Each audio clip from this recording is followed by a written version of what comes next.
Yo, what is good, YouTube? Welcome back to another JC2K video. In today's video, we are going to be talking about the brand new challenges that 2K dropped today here in NBA 2K25 MyTEAM for a free GOAT card and more. I do want to say I do apologize for this video coming out kind of late.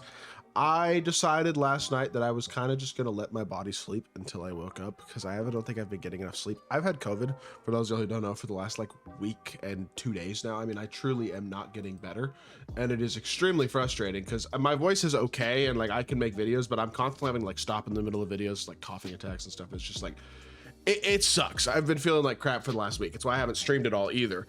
So I do apologize for that. And yes, I tested positive or anything. Like I legitimately do have COVID. So it's annoying, but I am feeling better this morning. That was kind of the point of me just trying to get as much sleep as possible and just trying to relax. And so I do apologize. Videos are starting a little late today, but I'm gonna do the best I can, and I'm gonna keep getting y'all content, and hopefully I will feel better shortly.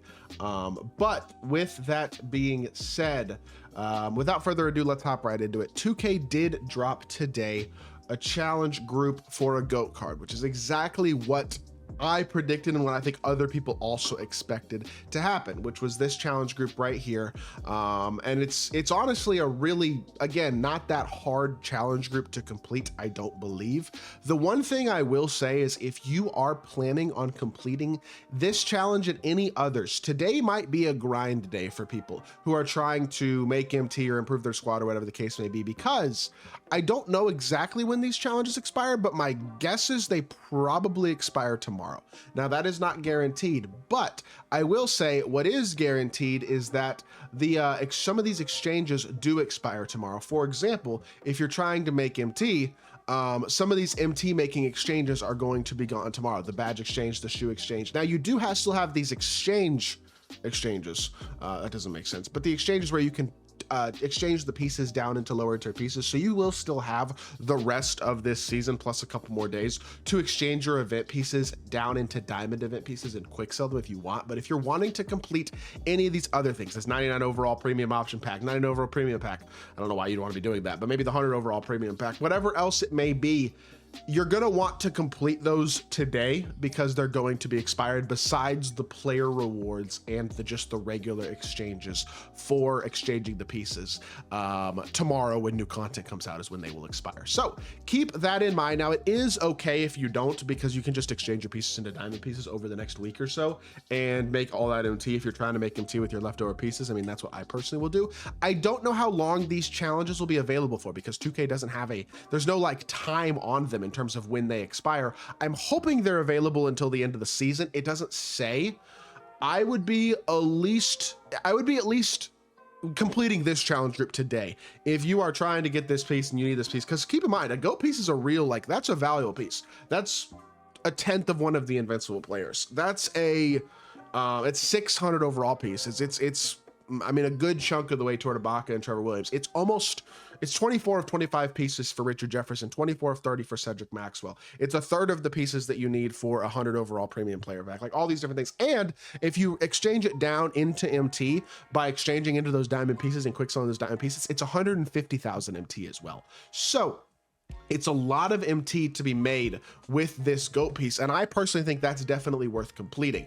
40 points in the paint with Celtics players over multiple games. Win a multiplayer game using 3 or more Celtics players. Again, you can literally just use your Celtics players at the end of your bench in a salary cap game or a showdown game. Use like golds at the end of your salary cap lineup, or just anybody at the end of a showdown, at the end of your bench in a showdown game. If you don't have any Celtics players who are actually in your lineup, which to be fair, you might. I think there are a lot of people who have a lot of good Celtics players in their lineups because there's a lot of good Celtics players. For example, Cedric Maxwell, Larry Bird, Taco Fall, all already in my lineup. If I win a game with this lineup, I will complete that challenge. So I think there are a lot of people out there who might already have a bunch of Celtics players in their lineup. But if you don't, you can throw them at the end of your bench and you'll be just fine there. 3 blocks and steals with Celtics players over multiple games. Oh, and these are giving you player rewards as well. Tom Heinzen, Sam Jones, and then Tom Sanders as well. 30 points and 11 rebounds with Celtics player in a game. Again, that one's easy. You just do that in an offline game. Same thing with the score. 40 points in the paint with Celtics players over multiple games. 12 assists and 13 points with Celtics players in the game. You can do that in the exact same game. Like you can just use a point guard, get 12 assists for those 30 points to the other player, as well as those points in the paint, and then make sure you get 13 points yourself with the point guard you're using or the Celtics player using for that challenge. 15 3-pointers to Celtics players on multiple games. Again, you complete that automatically just by doing the scoring challenges for the other players. 25 point assist rebounds to Celtics players over multiple multiplayer games. This is 1, maybe 2 triple threat part games. Even if you lose, just do the best you can to score and rebound and assist as much as you possibly can in that multiplayer game. And if it doesn't take, if you don't get it done in 1, you'll probably pretty easily get it done in 2. And then 2 games using 13 at Celtics players. Again, you can just do 2 full lineup games that are 2-minute quarters and breakouts, or 2-minute halves, I should say, in breakout, and get that done pretty quickly as well. So with that being said, I would say overall that this has been a pretty good set of challenges. I think 2K's done a pretty solid job, all things considered. These are not hard challenge groups. You can get them done, and I mean, this is probably the longest one out of all of them, and this probably takes, I would say, I mean, a couple triple threat games, maybe a salary cap game or 2, that the multiplayer win. But if you win one of the triple threat games using 3 Celtics players, then you're done with that challenge as well. Points to the paint, blocks and steals, the points and rebounds and points and assists, you can get done all in the same game. The 15 3-pointers you'll get done as you're doing the rest of these challenges, and the 2 full lineup games. I mean, realistically, this is an hour of challenges.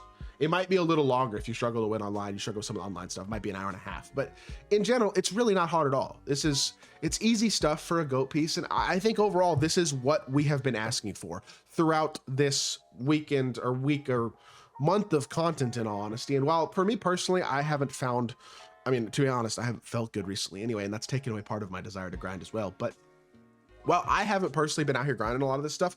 I think the fact that we've had as much to grind as we have throughout this festival for people who are out here grinding is a huge W. Having a free Invincible piece yesterday, having the free GOAT piece today, having all the free 100 overall pieces from King of the Court and all these challenges, and the 2 GOAT pieces from the win streaks on Sundays, and the free GOAT locker code was a nice little plus as well. Overall, it's more to grind than what we've had in the other festivals by a pretty significant amount. It's made things a lot more accessible. And I do think as a whole, it's actually been pretty all right for the community. Again, it's not perfect. I'm not going to sit here and act like they've done an absolutely spectacular job and oh my gosh, it's the best thing ever, because like these top tier cards are still a couple $1,000s for KG, $1,000 for D Wade, probably even after all the free grindable stuff. J.R. Smith, Paul Pierce, Dave Cowan, still not quite fully available for free unless you're going to gamble MT on packs and hope you get something good, but they are cheap, to be fair, comparatively. And then all the 100 overalls and everything else below has been entirely attainable for free. Anything you've wanted, you absolutely have had the ability to get from this festival, and I think it's been improvement. It hasn't been the best thing ever, but it's certainly been growth, and I hope that if we see any other festivals, maybe they continue to even grow off of this. I just think the second tier cards in these festivals have to be accessible. That is my number one thing with these festivals. I get that 2K, at this point, you kind of have to accept that they are who they are. It's something I talk about a lot on this channel. They're not a great company. They're not extremely generous towards their player base. They're really not trying to give you the best card in the game for free. That is not part of the goal here by any means. But the second tier cards need to be attainable for free. And they were closer to attainable for free this time. I will give 2K that. It was improvement. It was not good enough still, I don't think, but in all honesty, I'm not sure 2K will ever quite get to the point of being good enough. I think expecting significant improvement from this company at this point, when they have proven over and over again that that's not something they're really that interested in, is irrational. I think it's the type of thing where if I don't know, fool me once, shame on you, fool me twice, shame on 3, fool me 47,000 times like 2K has, really shame on me. You know what I mean? If you're expecting different out of a company who has told you who they are many times, when somebody tells you who they are, believe them. You know what I mean? It's very simple. So I'm trying to have a positive attitude amidst low expectations, and I think that's the best way to enjoy this game if you are somebody who is still trying to enjoy a basketball card collecting video game despite its flaws. That's my thought process. So with that being said, that is going to do it for today's video. I hope y'all did enjoy. If you did, make sure you hit that like button, leave a comment, and subscribe. I'll be back with more 2K content very, very soon. I appreciate y'all. Peace.